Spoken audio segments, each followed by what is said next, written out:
안녕하세요. 박일령입니다. 네, 오늘은 제 5강이고요.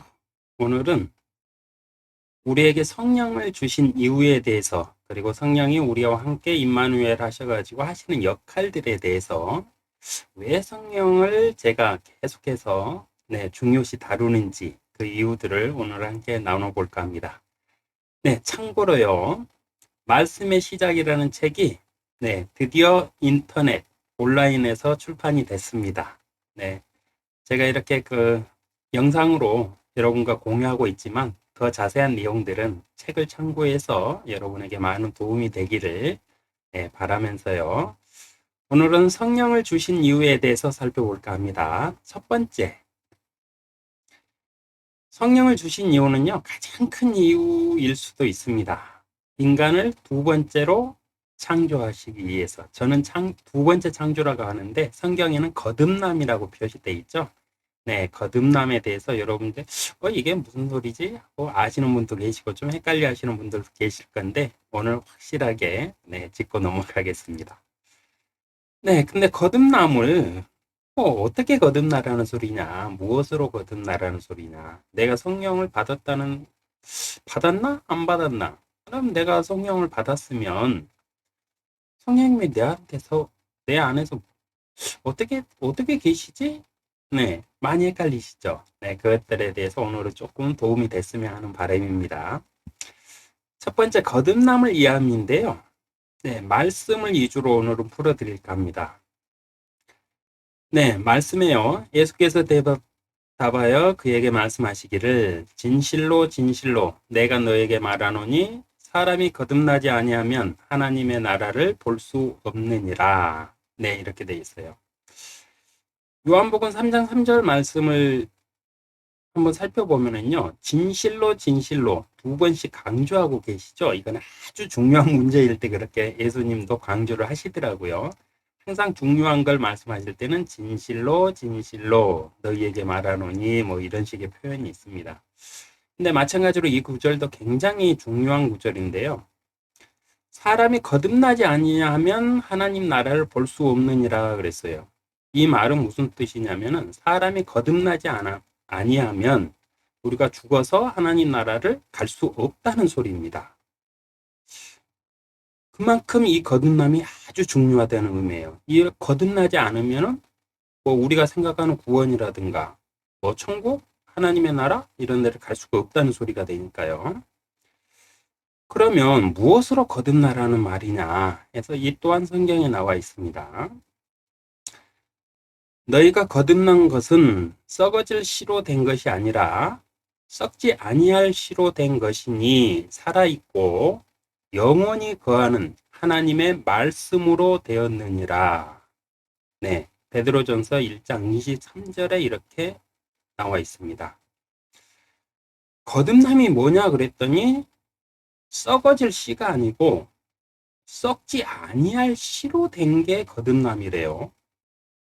그러면 그 거듭남이 썩지 아닐 씨는 또 뭐냐 그랬더니 영원히 거하시는 하나님의 말씀이 곧 거듭남이고 씨다.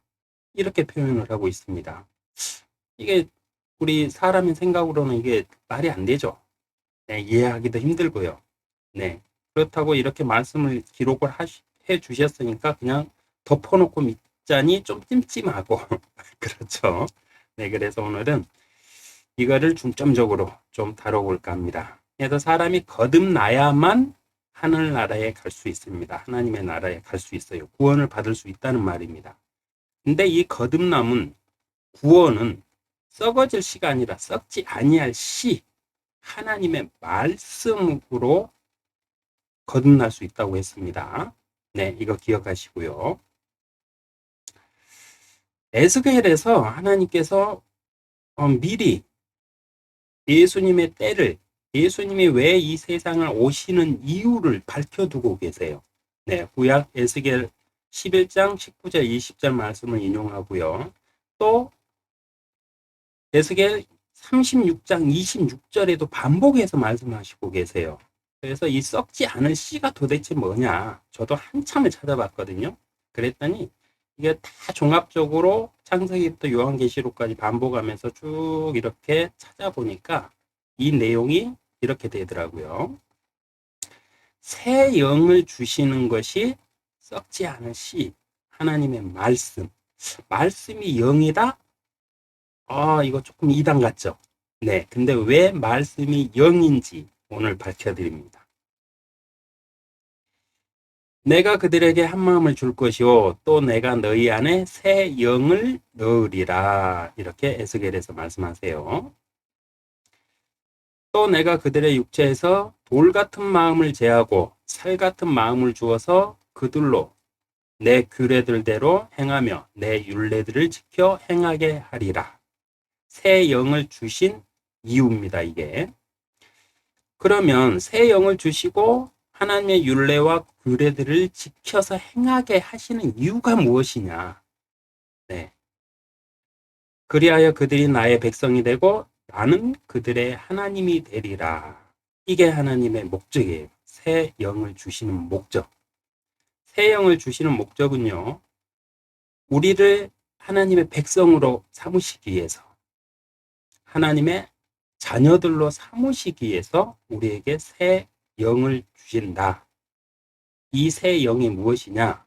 하나님의 말씀을 통한 하나님의 영이시고 말씀으로 하나님께서 새 영을 주신다. 이런 뜻도 돼요.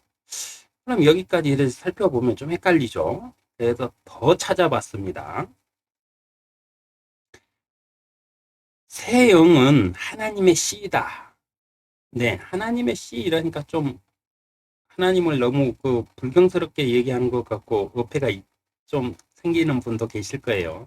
근데 저는 하나님이 제 아버지이기 때문에 인간의 그 삶 속에서 아들이 아버지한테 따지고 묻고 이러듯이 저는 하나님께 그렇게 하고 있습니다. 그래서 이 부분은 조금 과하더라도 좀 용서해 주시고요. 새 영이 뭐냐 그랬더니 결론적으로 쭉 보니까 하나님의 씨가 새 영이에요. 네. 근데 이 하나님의 씨를 앞서서 얘기했죠. 말씀이 하나님의 씨라고 그랬어요. 네. 그 이유에 대해서 이제 검증을 합니다. 말씀이 씨이다. 생소하시죠? 네. 뭐 설교를 들어보신 분들도 계실 거고 이것을 저보다 빨리 찾아서 깨닫고 계신 분들도 계시겠죠. 네. 근데 말씀이 씨이다. 이 말은요, 제 말이 아니고 성경에 기록된 말입니다. 하나님의 씨는 말씀이다. 이렇게 성경은 기록하고 있어요. 그 말씀이 육신이 되어 우리 가운데 거하심으로 우리가 그의 영광을 보니 아버지 독생자의 영광으로 은혜와 진리가 충만하더라. 요한복음 1장 14절에 이렇게 기록되어 있습니다. 예수님을 말씀하실 때 뭐 하나님의 아들이라는 표현도 있을 거고 하나님이 육체를 입으시고 뭐 이런 식으로 표현하실 수도 있잖아요. 근데 그 말씀이 육신이 되었다고 말씀하고 계십니다. 이게 굉장히 놀라운 우리 신앙의 비밀이에요. 이 비밀을 깨닫지 못하면 신앙생활이 굉장히 어렵습니다. 힘들고 계속 넘어지고 아파하고 좌절하고 내가 믿고 있는 이 믿음이 과연 올바른 믿음인가 의심스럽고 네. 근데 오늘 이 설명을 잘 들어보시면 그리고 이거를 성경에서 한번 확인해 보세요. 그러면 여러분도 이래서 말씀이 씨구나를 알게 될 겁니다. 분명한 것은 하나님께서 세상에 사람의 형상으로 오셨다가 아니라 그 말씀이 육신이 되었다고 말씀하고 계신다는 사실이에요. 어떻게 그러면 그렇게 할 수 있느냐? 왜 말씀이라고 하필 하셨느냐? 네, 이 내용에 대해서 하나님은 자신을 어떤 형상으로도 형상하지 말라고 십계명의 두 번째에 딱 못 박아 놓으셨죠. 근데 막 마리아까지 만들어가지고 이렇게 섬기는 기독교도 있어요. 네, 근데 우리 지금 종교들 보면 예수님의 형상, 예수님의 뭐 그 성화 이런 것 막 해가지고 참 막 걸어놓고 팔아먹고 이러고 있죠. 그 하나님이 하지 말라고 그러신 거예요. 그런 거 하지 말라고 하나님이 말씀이 육신이 되어 오셨다고 했어요. 그 말은 뭐냐면 하나님의 말씀 자체가 즉 하나님일 수도 있다는 소리입니다. 유일하게 자신을 표현하는 것이 바로 말씀입니다. 그리고 이 말씀이 우리가 알고 있는 성경 66권입니다. 네, 예경들 포함해서 70몇 권이라 해도 상관은 없습니다. 그 성경이 잘못됐다, 잘됐다, 그것도 상관없습니다. 66권 안에서라도 우리가 충분히 하나님을 알 수 있고 믿고 구원받을 수 있고 하늘나라까지 무사히 갈 수가 있어요. 다 기록되어 있습니다. 왜? 하나님은 세상 자체를 모든 것들을 말씀으로 주관하세요.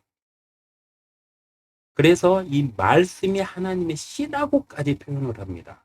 씨라는 게 뭡니까? 생명의 근원이잖아요. 남자의 정자가 씨잖아요. 남자의 정자가 지금 이 모습이 됐잖아요. 그래서 씨라는 거는 생명의 근원이에요. 근데 하나님의 씨는 무엇이냐 그랬더니 하나님의 말씀이랍니다. 그러면 이 성경이 우리가 아는 책일까요? 네, 책으로 알고 연구해가지고 헛소리하는 많은 신학자들이 있어요. 네, 그러나 말씀은 곧 하나님과 동일시 된다는 사실을 아셔야만 진정한 그리스도의 삶을 살 수 있습니다. 하나님의 말씀은 곧 하나님과 같다는 뜻도 됩니다. 그런데 이 말씀을 자기들 생각대로 번역해가지고 다르게 풀이하고 자기의 신학의 논리대로 교리대로 다르게 풀이해가지고 그거를 책을 내서 팔아먹는다? 네. 그게 바로 하나님을 가지고 장사하는 거예요. 네. 그래서 이런 사람들에 대한 경고들은 예수님이 굉장히 많이 했죠. 바리새인들하고 율법학자들한테. 예수님이요. 혼내고 야단치고 이 독사의 자식들아, 이 마귀들의 자식들아 한 사람들이 대부분 종교 지도자였습니다. 대부분 신학 박사들이었습니다. 왜 그렇게 하셨느냐? 이 말씀의 중요도가 우리에게 그만큼 깊다는 것. 우리의 생명은 말씀입니다. 제가 1편에서도 말씀드렸죠. 종교는 사람이 만들고요. 그리스도인은 하나님의 말씀이 만든다고 분명히 말씀드렸죠. 이 말씀이 왜 제가 이토록 강조를 하느냐? 저는 이 말씀이 바로 하나님의 씨기 때문입니다. 우리의 생명의 근원이기 때문에 그렇습니다. 하나님의 역사는 성경의 완성으로 끝납니다. 구약부터요, 창세기부터 쭉 기록된 내용들, 마지막 요한계시록까지 딱 보세요. 그 다음에 하나님이 영감을 주셔가지고 하나님의 성령의 큰 능력으로 계속 사도를 세우시거나 선지자를 보내시거나 이렇게 할 수 있어요. 근데 안 하세요. 이 시대는 안 합니다. 기적과 이적도 이 시대는 안 보여주세요. 가끔 본 사람들도 있어요. 그러나 그거는 그들을 구원하시기 위한 하나님의 어떤 능력이, 어떤 마음이시겠죠. 그러나 공식적으로 신약시대처럼 아니면 구약시대처럼 구름기둥으로 아니면 불기둥으로 병자를 막 고쳐내고 죽은 자를 살려내고 이런 기적과 이적들은 이제 안 보여주세요.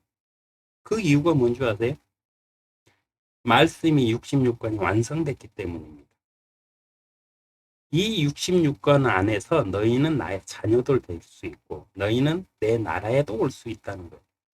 그래서 하나님의 모든 역사를 성경을 쭉 보면은 이 성경을 기록한 모든 그 내용들을 분석해 보면은 하나님을 찾는 법, 하나님 앞에서 사는 법, 하나님을 어떻게 의지하는 것, 우리가 어떻게 죽은 다음에 소망을 어디에 두고 살 것인가, 다 이 내용이에요.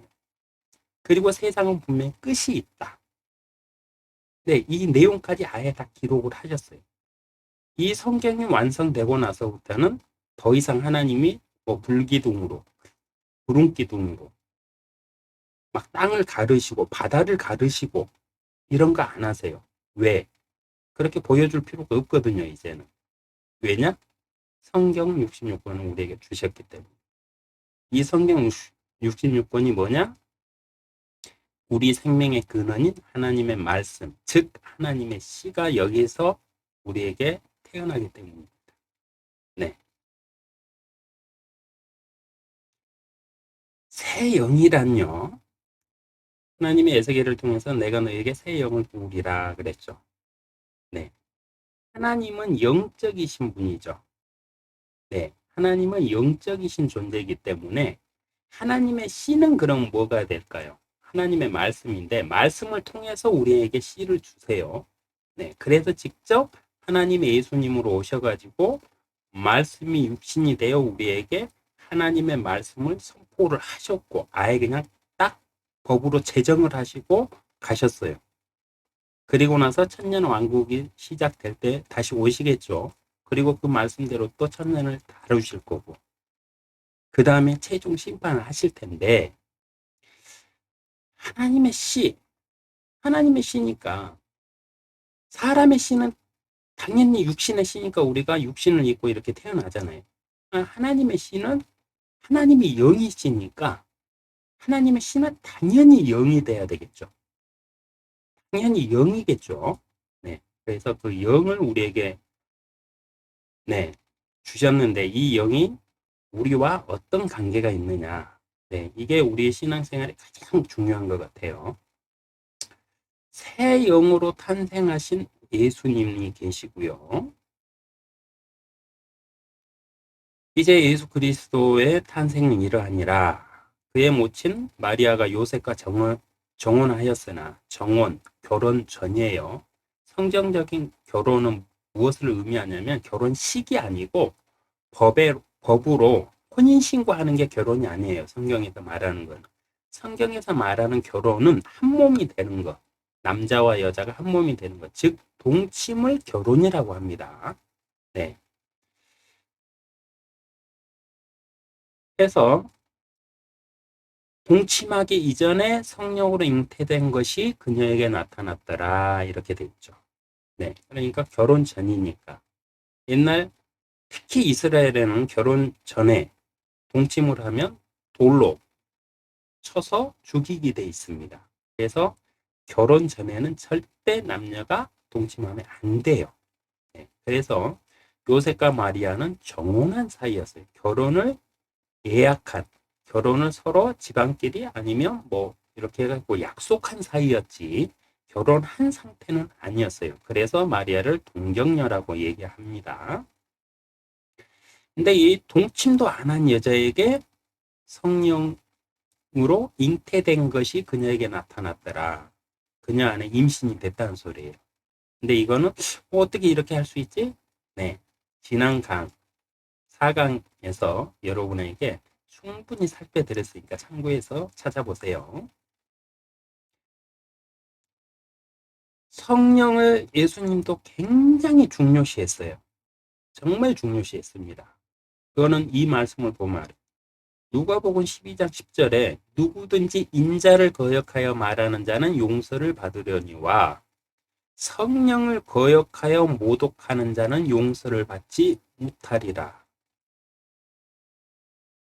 네, 이 말씀을 하신 이유는 예수님이 정말 하나님의 아들이다. 약속된 이스라엘의 왕이 오셨다고 하는 사람들과 종교 지도자들, 그 시대 권력을 가지고 있는 사람들은 예수님을 인정해버리면 자신들의 권력을 다 내려놓아야 되잖아요.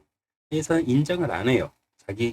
자신들의 권력을 지키기 위해서, 종교의 권력을 지키기 위해서, 종교를 키우기 위해서, 다른 예수님이 커지는 것을 원치 않아요. 왜? 자신들의 권력 때문에. 그런 사람들이 예수님을 모함을 하죠. 저는 마귀의 영을 받았다. 사단의 영을 받았다. 이러면서 예수님을 갖다가 모독을 합니다. 그럴 때 예수님께서 나를 모독하는 건 괜찮다. 그러나 성령은 모독하지 마라. 왜냐? 하나님의 영이기 때문에 성령을 거슬려서 말하지 말라는. 너희가 나를 육신으로 온 나를 아무리 핍박하고 욕하고 모함하고 너네들 권력을 위해서 나를 갖다가 뭐 이렇게 다루어도 상관은 없다. 그러나 내 안에 계시는 하나님의 영은 함부로 말하지 마라. 네, 큰일 난다는 소리겠죠. 네.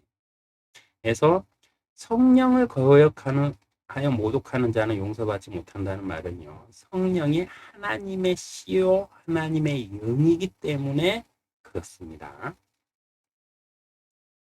독생자와 하나님의 자녀. 네. 좀 차이가 있을까요? 네. 왜 예수님은 독생자고 우리도 똑같이 성령을 받았는데 그리고 하나님의 자녀가 됐잖아요. 근데 왜 우리는 하나님의 자녀고 예수님은 독생자일까? 그럼 독생자면 하나님한테 더 이상 자녀가 없다는 소리잖아요. 예수님 동생이 없다는 소리잖아요. 근데 우리도 하나님의 자녀거든요. 그거 좀 헷갈리지 않습니까? 네, 그 의미 더 살펴드립니다. 독생자의 정확한 뜻과요. 하나님의 자녀의 뜻을 살펴드립니다. 자, 많은 신학자들과 교리자들과 교단의 다름과 기독교 안에서도 다 종파가 틀리죠. 여기서 많은 싸움들이 있어요. 이 중에서 이제 주장하는 것들인데요. 남자의 씨가 아닌 하나님의 씨이기 때문에 예수님이 독생자다. 이렇게 얘기해요. 그럼 여기에 이제 반론을 하죠. 그러면 성령을 받은 우리는 하나님의 자녀라 하는데, 그러면 우리는 뭐냐? 예수님이 하나님의 독생자면 하나님의 아들은 예수님 하나밖에 없고 우리는 뭐냐? 그러니까 사람들이 뭐라고 그래요? 우리는 입양된 아들들이다. 이렇게 얘기해요. 네. 로마서에 바울도 그렇게 표현을 했습니다. 그러나 조금 더 깊이 들어가 보면은요, 입양보다는 다른 의미가 있어요. 자, 성령이 없으면 하나님의 자녀가 아니다. 저는 이렇게 주장을 하고 있습니다. 네. 제가 돌맞을까요? 성령을 거부하는 기독교도 있거든요. 그럼 그 사람들이 제가 성령이 없으면 하나님의 자녀가 아니다. 이렇게 주장을 하면 저에게 돌 던지겠죠. 근데 성경적으로 해석하면 맞습니다. 하나님의 씨를 안 받으면 어떻게 하나님의 자녀가 됩니까? 이거는 우리 과학적인 사고로도, 우리 그냥 인간의 이성적인 사고로도 기본적으로 다 뭐 반론할 수 있잖아요. 아니, 나에게 씨를 준 사람이 내 아버지지. 나에게 씨를 안 줬는데 그가 내 아버지가 어떻게 되느냐. 그러니까 성령을 거부하기 위해서 어떻게 하느냐? 양자 됐다 이래요. 양자는 어떻게 해요? 그냥 내가 다른 씨지만 데려다가 그냥 호적에 그냥 아들로 입양하면 양자잖아요. 우리는 그런 하나님의 자녀가 아닙니다. 하나님의 씨를 받은 하나님의 친자와 같은 자녀들이에요. 네. 바울이 말한 양자됨은 세상이 말한 인간적인 사고에서 양자됨하고는 틀립니다. 자세히 한번 해석해 보세요. 또 이런 것도 있어요. 하나님의 씨인 성령으로 잉태됐다. 야, 근데 예수는 마리아의 아들이잖아. 야, 어떻게 마리아의 아들이 하나님의 아들일 수 있냐? 이렇게 반문을 하면서 예수의 탄생을 거부하는 기독교도 많다고 제가 앞서서 설명해 드렸죠. 네. 그들의 논리도 보면, 인간적인 논리로 보면 맞아요. 근데 제가 과학적으로 봐도 틀린데, 요즘 과학이 오히려 가능하다는 걸 입증하고 있다고 전편에서 충분히 설명해 드렸습니다. 참고해서 보시고요. 성령이 없으면 하나님의 자녀가 아닌가? 이러면서 반문하는 사람들도 있어요. 네, 맞습니다. 하나님의 자녀의 후보는 될 수 있어요. 이 세상 모든 사람이 하나님의 자녀의 후보니까. 그리고 원래는 하나님의 자녀로 우리가 창조를 받았습니다. 그러니까 하나님의 자녀라 해도 상관없어요. 그러나 하나님께서 살리시고자 하는 진짜 하나님의 나라에 들어갈 수 있는 그런 하나님의 영원한 자녀는 누구냐? 네, 성령을 받은 사람. 성령을 모르는 사람들은 야, 성령이 없으면 하나님의 자녀가 아니야? 이렇게 반문을 합니다. 네. 종교 생활을 계속 하고 있지만은 성령을 모르는 사람들, 이런 사람들은 야, 꼭 성령이 있어야 구원받아? 이래요. 근데 명심하세요. 성령이 있어야만 구원받습니다. 밝혀드립니다. 그래서 독생자의 정확한 뜻은 무엇이냐? 앞서서도 제가 충분히 설명해 놨으니까 참고해 보세요. 유일하게요. 사람 중에 유일하게 하나님의 씨로 잉태되어 가지고 육체로 태어난 사람은 딱 한 명, 예수님이에요. 그 외에 다 사람의 씨에서 태어났습니다. 하나님의 씨에서 성령으로 잉태돼서 육체를 가지고 태어난 사람은 딱 한 명, 하나님의 아들 예수님밖에 없어요. 그래서 독생자라고. 독생자라는 말의 의미는 뭐냐면 우리가 호적에서 따듯이 단 하나의 아들이 아니라 하나님의 씨를 가지고 성령으로 육체를 입고 태어난 사람이 딱 한 명이라는 소리예요. 독생자라는 말의 정확한 뜻은. 이 말에 반문을 하시겠다 그러면 구약에 한번 보세요. 하늘나라에 하나님의 아들들이 굉장히 많이 있습니다. 근데 예수님이 독생자다? 말이 안 되죠. 신약에서도 성령을 받은 우리는 다 하나님의 자녀라고 그랬어요. 근데 예수님이 독생자다? 말이 안 되잖아요. 네. 그래서 말이 안 될 때는 성경을 찾아보시면 돼요. 성경의 기록대로 다 풀이돼 있어요. 네, 그래서 독생자의 정확한 뜻은요. 하나님의 씨인 성령으로 육체를 입고 태어난 사람은 세상에 딱 한 명, 예수님밖에 없다. 이 소리입니다. 하나님의 자녀가 예수님 한 분이다. 이거 아니에요. 네. 남자의 씨에서 태어나서 믿음으로 성령을 받은 사람을 하나님의 자녀라고 합니다. 예수님하고는 좀 틀리죠. 예수님은 하나님의 씨로 태어났잖아요. 네, 그래서 독생자이신 거고 씨로 태어난 독생자이신 거고 우리는 남자의 씨에서 태어났지만 성령님을 받음으로 해서 이 성령이 뭐라고 그랬습니까? 하나님의 영이시니까 그 씨는 영이죠. 이걸 성령이에요. 그래서 이 성령을 우리가 받아가지고 거듭남으로 인해서 우리는 하나님의 아들들이 됩니다. 네, 이 차이는 구분을 하셔야 돼요. 성령이 있어야만이 결론적으로 하나님의 자녀다. 왜냐? 하나님은 영이신데 그 씨를 받은 사람만이 그 씨로 탄생한 사람만이 자식이잖아요. 네, 제가 태어나기 위해서는 3억 명을 물리치고 제가 이 땅에 있거든요. 씨는 제가 태어날 당시 저와 경쟁하던 씨는 3억이 있었어요. 3억. 우리 형제 자매들이 3억이 있었어요. 근데 저만 태어났어요. 이 말과 똑같습니다. 정자가 3억 개가 동시에 출발을 해서 딱 하나 내지 둘, 셋, 넷, 뭐 여러 쌍둥이도 태어납니다. 근데 대부분 평균적으로 하나가 태어나요. 그냥 나머지 3억 개 중에 하나만 살아남고 나머지는 다 도태가 돼요. 네, 우리 사람도 그렇게 태어납니다. 마찬가지로 하나님의 자녀들도 그렇게 태어납니다. 하나님의 성령을 받은 사람, 하나님의 씨를 받은 사람만 하나님의 자녀로 거듭남. 두 번째 창조라고 제가 얘기했죠. 재창조됨이 이루어집니다. 네, 그래서 성령이 있어야만 하나님의 자녀다. 이거는 어떤 교리로 거부하더라도요. 성경이 그렇게 말씀하고 계시기 때문에 이거는 사실입니다. 그러면 나는 하나님의 자녀인가? 확인하는 방법은 간단하겠죠. 내 안에 성령님이 계시는 것. 하나님의 자녀란 새 영, 네, 에스겔에서 새 영을 부어주리라. 네, 그거는 말씀이 씨라고 그랬죠. 말씀을 통하여서 우리가 믿게 되고 예수님은 우리의 구주로 하나님을 이 세상의 창조주로 인정하고 고백하고 믿을 때 그래서 말씀이 씨가 돼요.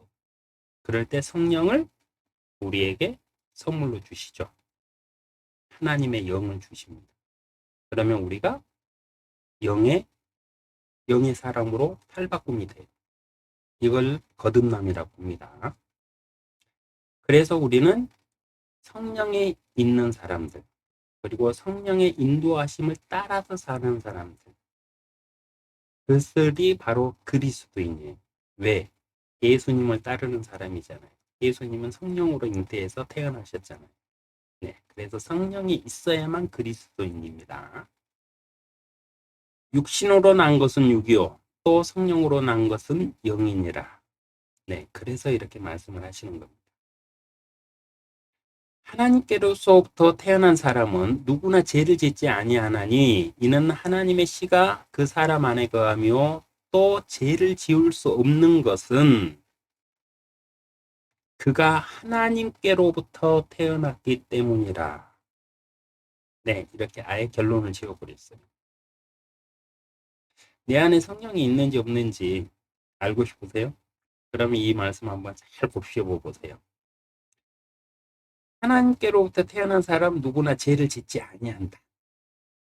네, 그리고 하나님의 씨가 그 사람 안에 거함으로 인해서 죄를 지을 수 없다 이래요.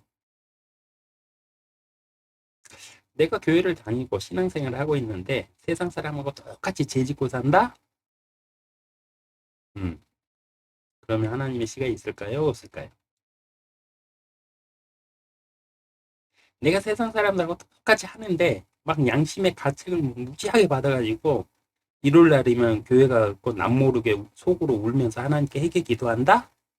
네. 그러면 제가 하나님의 시인 성령이 내 안에 있을까요? 없을까요? 그거는요, 사람마다 다 느끼는 느낌이 틀리고 아는 지식이 틀리기 때문에 있다 없다는 제가 결론 짓지 않습니다. 여러분이 찾아보셔야 돼요. 누구의 말도요, 내 스스로 말씀에 근거해서 내가 내 안에 계신 성령님과 대화하시면서 확신을 갖지 못하면 그거는 허무한 겁니다. 그냥 바람에 날리는 축전이에요. 그래서 여러분 스스로가 찾으셔야 돼요. 분명한 것은요, 그가 하나님께로부터 태어났기 때문이라고 그래요. 성령을 받은 사람은요, 하나님께로부터 태어났다 이래요. 성경 여러 곳에서 얘기합니다. 왜냐? 성령은 곧 하나님의 씨이기 때문에. 우리 사람의 표현으로 하면 성경도 사람의 표현으로 써주셨어요. 우리 보고 이해하기 쉽게.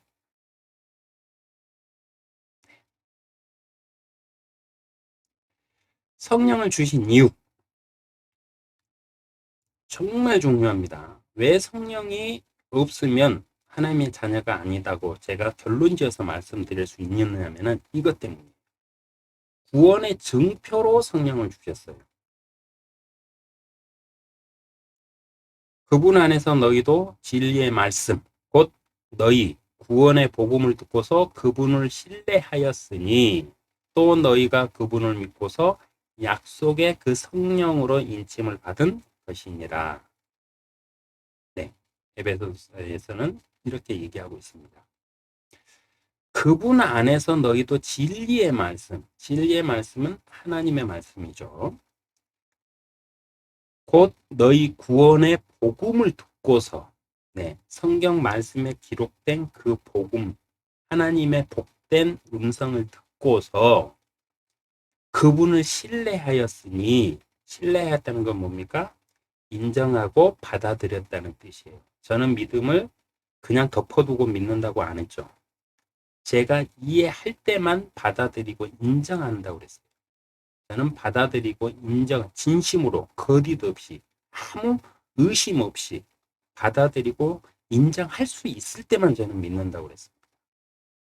네, 제가 인정을 해버리니까 제가 안 믿어도 그냥 믿는 거나 똑같이 돼버려요.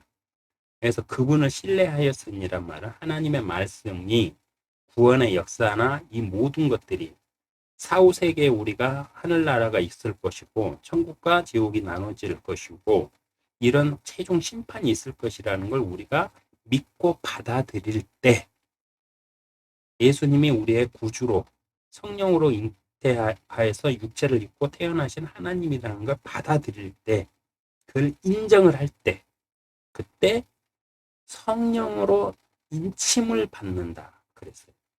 성령을 주신다. 성령을 주시는 이유가 무엇이냐? 인침을 한다는 소리예요. 인침이 뭡니까? 쉽게 설명하면 노예들 이마에 낙인 찍죠. 너는 노예다고 이마에 낙인 찍잖아요. 그게 인침이에요. 그러면 여기에서 성령으로 인침을 받는 것이다. 이 말은 무슨 뜻이냐면 너는 하나님의 자녀가 됐다 하고 성령으로 인침을 낙인을 아예 찍어주신다는 거예요. 네. 반대하는 자들로 인하여 아무것도 두려워할 것이 없나니 이것이 성령이 그들에게는 정령 멸망의 증표며 너희에게는 구원의 증표니 이는 하나님께로부터 나온 것이라. 네, 빌립보서에는 또 이렇게 말씀을 하세요. 왜 멸망의 증표가 될까요? 성령이 없는 사람은요, 그 안에 성령이 없기 때문에 하나님이 구원을 해주고 싶어도 인침이 없잖아요. 증표가 없잖아요. 네가 하나님의 아들이구나 하고 이렇게 데려가시려고 해도 아무런 증표가 없어요. 증거가 없어. 그러면 데려가실 수 없잖아요. 이 뜻입니다. 그래서 성령이 있는 사람만 구원받을 수 있어요. 성령이 곧 구원의 증표니까. 하나님의 자녀라는 증표니까. 성령이 곧 하나님의 씨니까. 그 씨를 받고 다시 거듭나서 태어난 사람은 하나님의 자녀니까. 그 안에 내주에서 영원히 함께 하시는 성령님이 그 안에 있으니까 그 성령님을 보고 우리를 구원하시기 위해서 우리에게 증표로서 우리에게 인침을 주신다는 소리예요.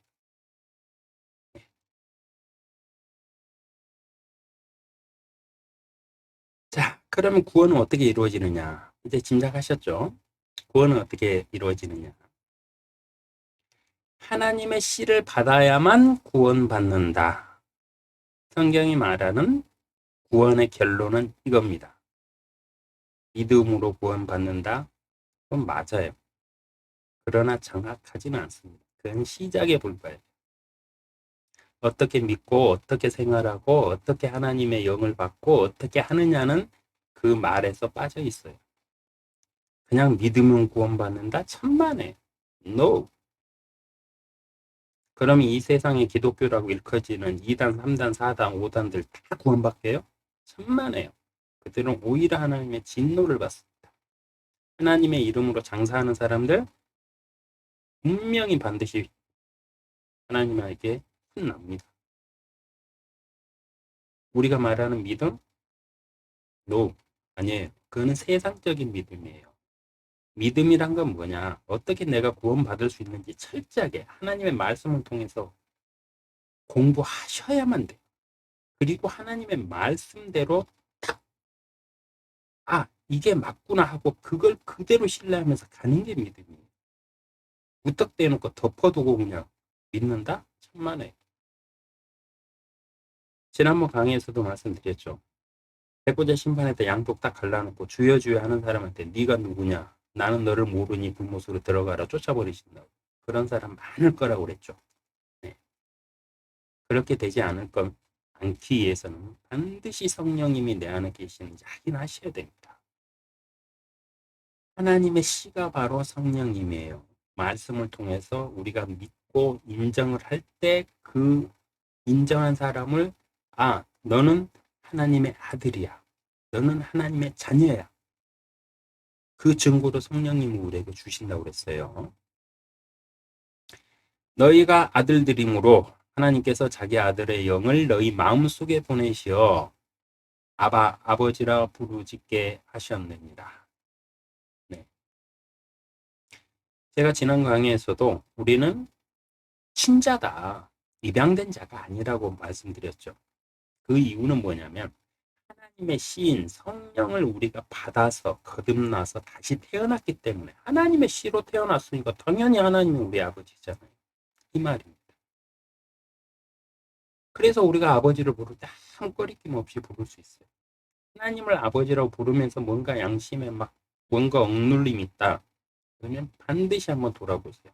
내 안에 진짜 내가 성령님을 인침을 받고 성령님 안에서 신앙생활을 하는지, 아니면 내가 진짜 세상에 만든 세상의 철학대로 종교인으로서 내가 계속 교회를 다니고 있는지, 그래서 내가 필요할 때마다 신이 있으면 나를 좀 도와주십시오 하면서 신을 이용해 먹고 있는지 잘 한번 판단해 보시기 바랍니다. 예수를 죽은 자들로부터 살리신 분의 영이 너희 안에 거하시면 그리스도를 죽은 자들로부터 살리신 분이 너희 안에 거하시는 그분의 영으로 인하여 너희의 죽을 몸도 살리시리라. 구원은 이겁니다. 예수를 죽은 자들로부터 살리신 분이 누굽니까? 하나님이시잖아요. 예수님은 하나님의 영으로 태어나셨잖아요. 네. 그리고 죽은 예수님을 부활로서 살리셨잖아요. 그분의 영이 너희 안에 거하시면이에요. 그분의 영이. 종교에서 말하는 믿음, 어떤 행위들 다 필요 없어요. 딱 하나예요, 구원은. 그 사람 안에 하나님의 영, 하나님의 씨가 있느냐 없느냐. 하나님께서 성령을 받은 사람을 구원하신 이유는 딱 하나예요. 자신의 아들이니까, 자신의 자녀니까 살릴 수 있는 거예요. 근데 자신의 자녀도 아닌데 하나님이 왜 살립니까? 사랑의 하나님 하면서 하나님이 어떻게 그렇게 할 수 있느냐 말들을 하는 많은 학자들과 많은 원망하는 신앙인들 있죠. 잘 한번 돌이켜보세요. 하나님은 자신의 아들들, 자신의 자녀들에게 사랑의 하나님이시지, 자신을 거부해서 자신의 이익을 쫓아서 사탄과 야합해서 세상의 명예를 쫓아서 하나님 무시하고 그렇게 사는 사람들이요, 하나님은 한순간에 몇만 명을 그냥 갖다 그냥 땅속에 묻어버리세요. 출애굽 때 홍해를 갈르셔가지고 자신의 민족들은 싹 건너게 하시고 나머지 어떻게 하십니까? 그냥 물에다가 그냥 다 덮어가지고 다 죽여버리잖아요. 하나님이요? 사랑의 하나님? 네, 맞아요. 자신의 자녀들에게만 사랑의 하나님이에요. 착각하시면 안 돼요. 하나님이 세상에 뭐 사랑의 하나님이신가 세상을 다 축복한다? 천만에 인간의 허무한 바람일 뿐입니다. 성경을 정확히 한번 읽어보세요. 그 뜻을 정확히 한번 음미해 보세요. 그리고 성령님께 한번 물어보세요. 저 이거 물어보다가 혼났어요. 하나님 너무 무서우신 거 아니에요? 하나님이 신이신데 어떻게 사람을 그렇게, 응? 뭐 좀 우상 숭배 좀 했다고 땅을 갈라갖고 막 지옥으로 그냥 바로 떨어뜨려 버리시고, 막 병으로 막 쳐가지고 몇만 명씩 막 죽여버리시고, 자신들의 민족들 이스라엘 민족만 그 땅을 주시기 위해서 그 땅에 살던 민족들은 다 그냥 가차없이 다 죽여버리시고, 그 너무하신 거 아니냐 물어봤습니다. 근데 하나님은 냉정하게 딱 한마디 하시더라고요. 그들이 나와 무슨 상관이. 그리고 굉장히 충격을 받고, 나는 그럼 하나님 앞에서 진짜로 하나님이 나를 사랑하실까 두려움이 생겼어요. 나도 한 방에 내쳐지는 거 아닐까 하고 두려움이 생겼습니다. 그런 두려움들이 있었기 때문에 성경을 봤고요. 그 두려움들이 있었기 때문에 성경에서 이렇구나 하는 걸 찾아낼 수 있었어요. 물론 성령님이 저를 그렇게 인도해 주셨어요. 그래서 구원이라는 거는요, 하나님의 영이 있는 사람, 하나님의 씨가 그 안에 있고 그가 하나님의 자녀이기 때문에 그래서 하나님은 구원해 주시고 그를 사랑해 주시는 거지. 세상에 죄 짓고 범죄하고 우상 숭배하면서 하나님 거부하고 이런 사람? 그런 사람한테는 하나님 가차도 없어요. 하나님한테 그냥 먼지도 아니에요. 그 사람들은 아무 의미 없는 존재예요. 그냥 나중에 불못에다 집어 던지는 귀찮은 존재일 뿐이에요. 사랑의 하나님이라는 정확한 뜻은 그분 자녀들에게 해당됩니다. 이 점도 기억하세요. 성령만이 구원입니다. 왜냐? 말씀에 나와 있잖아요. 그 안에 있는 하나님의 씨인 성령을 보고 그를 그 성령으로 인하여서 죽을 몸도 살려주리라고 했잖아요. 이게 구원이거든요. 근데 성령이 없어요. 신앙생활 평생 했어요. 성령이 없어요. 그럼 어디로 갈까요? 네, 가서 확인하시기 바랍니다. 그러나 저는 분명히 말씀드렸습니다. 성령이 없으면 하나님의 씨로 태어난 하나님의 사람이 아니기 때문에 하나님의 자녀가 아니기 때문에 하나님은 구원하실 필요가 없습니다. 하나님과 관계가 없습니다. 그래서 당신이 정말 신앙생활을 신앙인이고 교회를 다니고 신앙생활을 하고 있다면 첫 번째가 그거예요. 내 안에 성령이 있는지. 성경 읽어보세요. 성령을 찾는 방법 수십 가지 있습니다.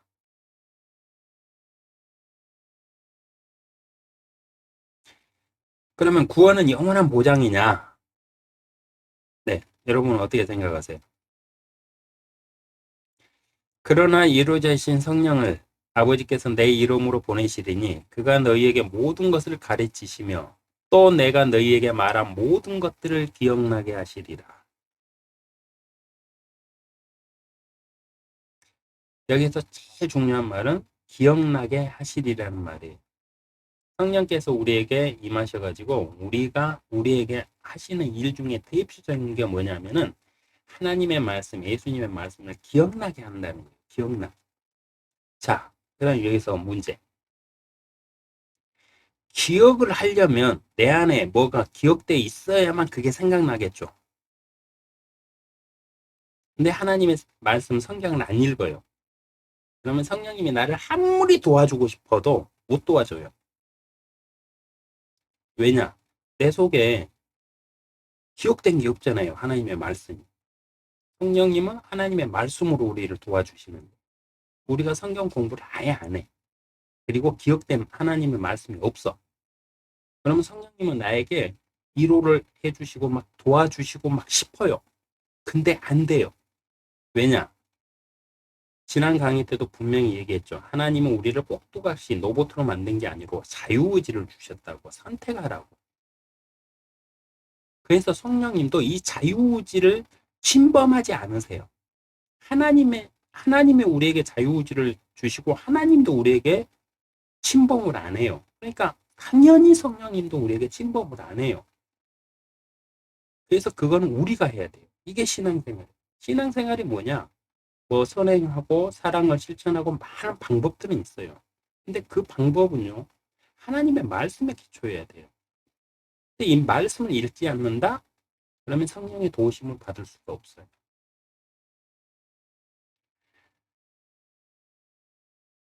그래서 성경에는 성령을 소멸하지 말라고 경고하고 있습니다.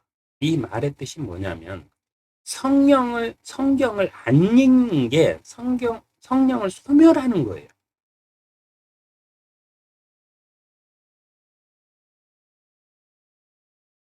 성령님은요, 우리의 자유의지를 꺾지 않으십니다. 절대. 우리가 스스로 말씀을 읽으면서 기도하고 하나님 이게 맞습니까? 하나님 이 말을 저희가 어떻게 적용을 해야 됩니까? 하고 물어볼 때만 성령님이 내 안에서 답을 해주세요. 방향을 제시해 주세요. 다른 성경 구절에서 답도 찾아주세요. 근데 성경을 아예 안 읽는다? 그러면 어떻게 될까요? 그래서 성령을 소멸하지 말라는 정확한 뜻은 하나님의 말씀을 읽으라는 뜻입니다. 거꾸로. 하나님의 말씀을 읽어야만 성령을 도우심을 받을 수 있어요. 근데 하나님의 말씀을 멀리하고 안 읽는다? 그러면 성령을 소멸하는 게 돼요. 네, 이 뜻입니다. 또 하나, 성경을 우리가 계속 읽으면서 성령님께 도우심을 받아야만 되는 이유가 또 이거예요. 그러자 그 용이 여인에게 분노하여 여인의 씨 가운데 남은 자, 즉 하나님의 계명들을 지키며 예수 그리스도의 증거를 가진 자들과 싸우려고 나가더라. 여기에 보면 딱 하나 있죠. 사탄과 그 세력들이 싸워야 될 상대가 딱 나와 있죠. 그거는 뭐냐면 예수 그리스도의 증거를 가진 사람이라고 그랬어요. 교회 다니는 사람 아니고. 기독교 많아요. 제가 교회라고 표현할 때 우리 뭐 장로교, 뭐 개신교 이런 것만 교회라고 표현하는 거 아닙니다. 하나님의 이름을 부르는 모든 종교를 갖다 저는 교회라고 표현하고 있어요. 오해하지 마시고요. 네. 성령이 있는 사람들과 싸우러 갑니다. 사탄은. 왜일까요? 네, 답은 뻔하죠. 성령이 있는 사람만 하나님의 사람이거든요. 그러니까 그들하고 싸우지 성령이 없는 사람은 자신의 세력이잖아요. 근데 자기들끼리 내분 일으켜도 싸울 일이 전혀 없잖아요. 서로 도와가면서 살아야죠. 네. 그래서 사단도요. 성령이 있는 사람과만 싸우고 그냥 좀 무서운가요? 아니요. 염려하지 마세요. 성령이 있는 사람은 사단이 아예 접근도 못해요. 제가 앞서도 얘기했죠. 그렇게 성령님은 우리에게 하게 도우심을 주세요. 저도 옛날 어린 시절에 귀신 들린 사람들 때문에 굉장히 피해를 받고 우리 집안이 깨졌어요. 그 환경에서 살았습니다. 그리고 평생을 두려움 속에 살았어요. 그래서 성경 볼 때요. 귀신 나오는 구절, 마귀 나오는 구절은 그냥 막 넘겨버렸어요. 안 읽으려고. 두려우니까. 근데 지금요. 이제 신경도 안 씁니다. 왜? 내 안에 성령님이 계시거든. 내 안에 하나님의 힘이 있는데 내가 무엇을 두려워? 오직 성경 말씀만이 답입니다. 이 사실 반드시 기억해 주세요. 성령을 소멸하지 말라. 네. 구원을 잃어버릴 수 있느냐? 아니요. 당신이 확실히 성령을 받았다면 당신은 어떤 삶을 살더라도 성령을 받고 나서 뭐 살인자가 되든 도둑질을 하든 간음죄를 범하든 뭐 우상 숭배를 하든 상관없습니다. 성령을 받았다면 구원을 받되 부끄러운 구원을 받을 뿐이에요. 불의 세례를 받거든요, 우리는. 불의 세례에서는 악한 것들이 다 태워집니다.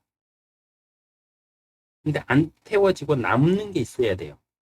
구원받을 때.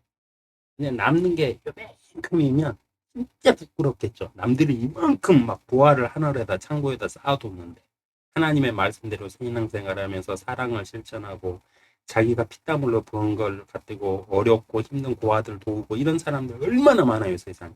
그런 사람들은 보화가 이만큼 있는데 나는 태우고 나니까 나머지가 요만큼밖에 없어요. 그래서 부끄러운 구원입니다. 그래도 구원은 받아요. 염려하지 마세요. 단 내 안에 성령이 있느냐가 문제죠. 성령이 없이 신앙생활 하다가 만약에 그렇게 됐다. 그건 저도 모르겠어요.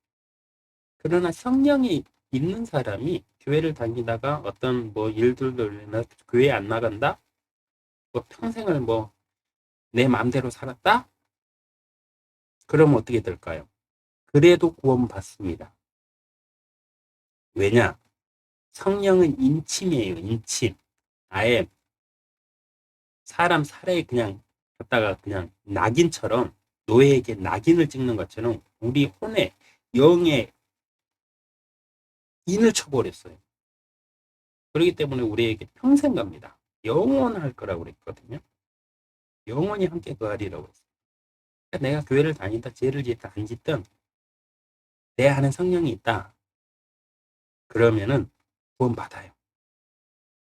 성령이 있는 사람은요 나쁜 짓 하죠. 엄청 힘들어요. 다른 사람, 없는 사람보다 수십 배 힘들어요.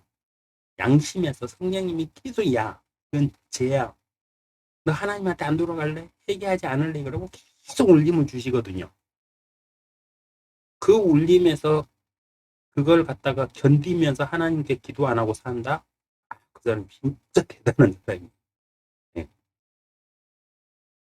성령을 소멸하지 마세요. 성령을 소멸하는 것은 말씀드렸죠. 성경을 안 읽는 게 성령을 소멸하는 것입니다.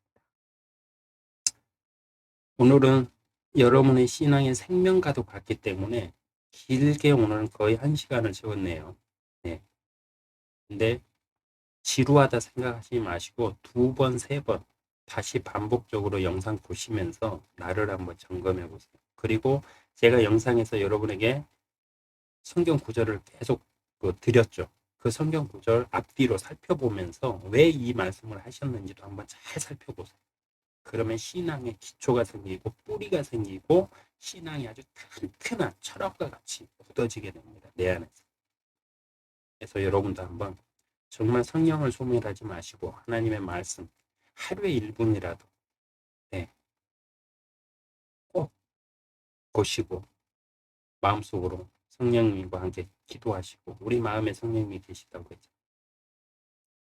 하나님께 의문이 생기는 거는 다 물어보시고 그래서 꼭 구원 받으시고 하늘나라에서 함께 만나기를 바라면서 다음 강의에서 또 찾아뵙겠습니다. 고맙습니다.